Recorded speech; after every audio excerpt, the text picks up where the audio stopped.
Depuis le triomphe de Game of Thrones sur le petit écran, les plateformes de streaming misent sur le genre fantasy pour conquérir de nouveaux abonnés. Amazon Prime Video lance ce vendredi Le Seigneur des Anneaux. Les Anneaux de pouvoir, la série la plus chère de elle, Histoire, Disney. La série Willow, une suite du film de Ron Howard sorti en 1988, le 30 novembre, Netflix annonce avoir acheté les droits d'adaptation de la saga de C.S. Lewis, Le Monde de Narnia. La fantasy n'est jamais aussi bien portée, à en juger le succès de House of the Dragon, le prequel de Game of Thrones, qui signe le meilleur lancement de elle, Histoire de HBO.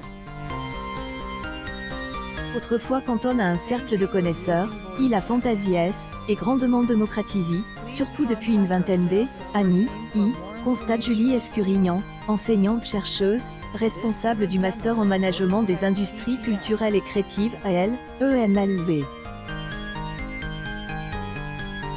Exploration une communauté de fans en pleine expansion et en pleine mutation.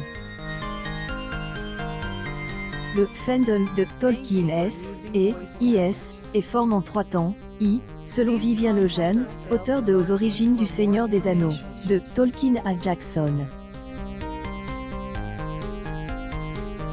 À bord, la communauté choisie, par elle, auteur britannique, composé de proches, à qui il faisait lire ses ébauches, dont ses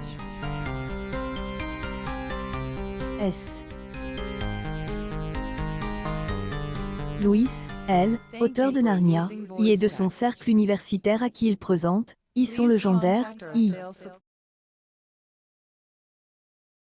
fandom de Tolkien est ensuite développé dans les années 1960, à la faveur une réédition en poche du Seigneur des Anneaux, grâce au mouvement hippie, qui voit dans le roman initialement paru en 3 volumes en 1954 et 1955, un discours écologique et humaniste, résume Vivien Lejeune. Déplorable culte, juge Tolkien. Communauté élargie encore lors de la sortie de la trilogie cinématographique de Peter Jackson entre 2001 et 2003. Grosse production lance une vague énorme de fantasy, analyse Julie Escurignan. Le début des années 2000 marque un tournant dans la fantasy qui élargie aux enfants avec Harry Potter et au grand public avec la trilogie de Peter Jackson.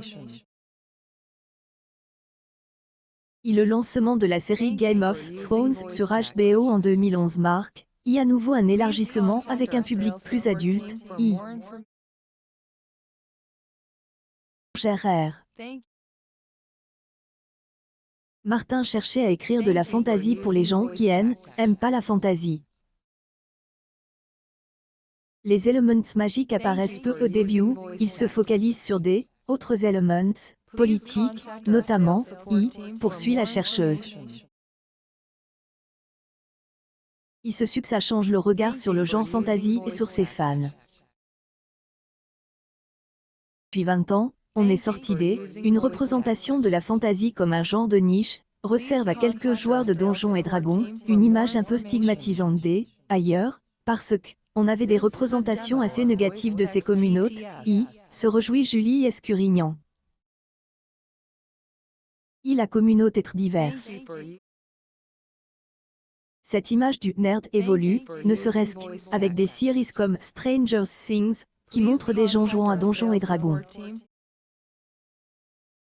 C'est drôle pour les gens qui y jouaient et n'étaient pas vus comme des gens cools, abonde Justine Breton, maîtresse de conférences en littérature francaise à l'INSPE de Troyes et co-autrice avec Florian Bessondé, une histoire de feu et de sang.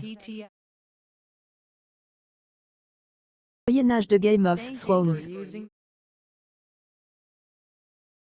Personnes qu'on voyait comme des nerds sont devenus parents et transmettent ce goût de la fantasy à leurs enfants, poursuit Maître Thibault, vidéaste spécialiste du genre.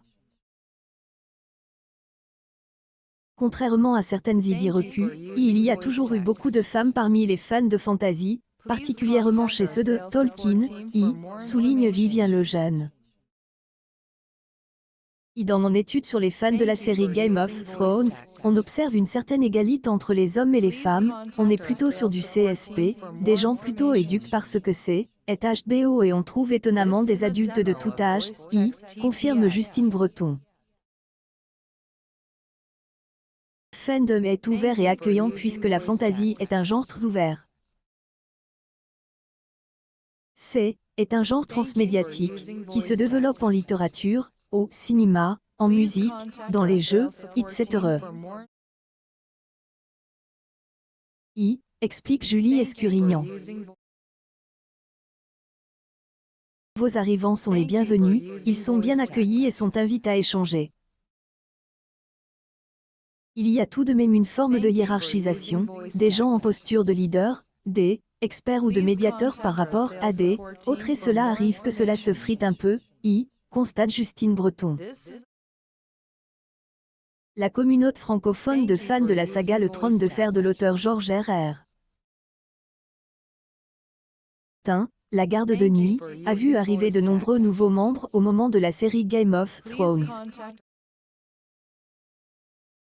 Les nouveaux arrivants on pose beaucoup de questions, et la communauté a pas cherché à les renvoyer, en leur disant, degré aller voir les livres, plus ou moins au contraire, ils ont cherché à les guider. Les nouveaux arrivants sont partis, des autres ont rejoint le groupe et sont devenus des membres actifs, rappelle Julie Escurignan.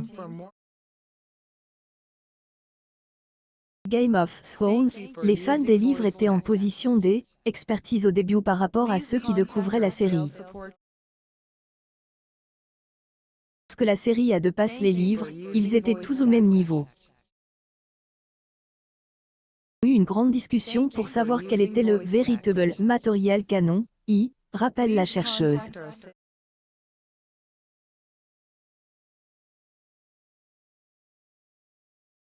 Homme qui va se reproduire avec les anneaux de pouvoir entre les fans des livres, des films, et ceux qui vont rentrer dans elle, univers par la série.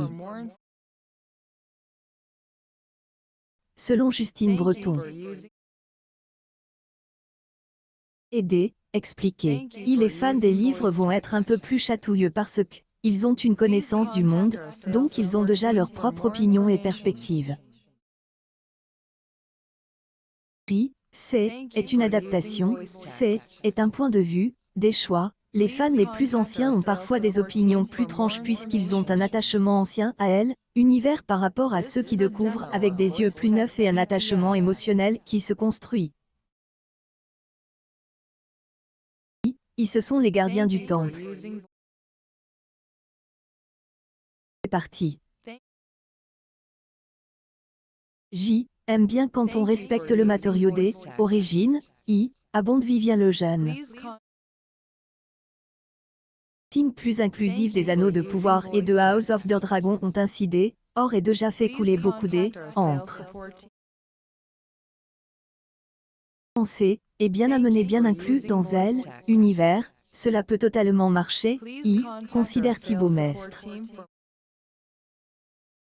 Tandis que les nains, elfes, dragons et autres mages vont envahir nos écrans, une chose est sûre, les communautés de fans de fantasy vont encore se développer davantage.